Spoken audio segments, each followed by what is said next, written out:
आगे में सगरोनु हमरे चलेला पूरा शासन रे पगली पीछे घूमेला पूरा शासन रे पगली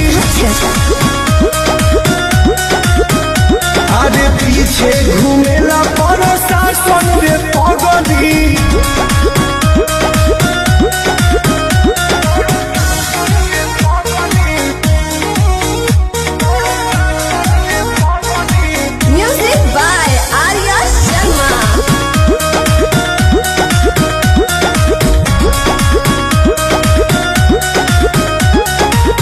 बोली केहू बीच में तो जान से जाई चाहे तोर बाप रहे चाहे तोर भाई आई एम द रे पगली ऐसे मत कहो।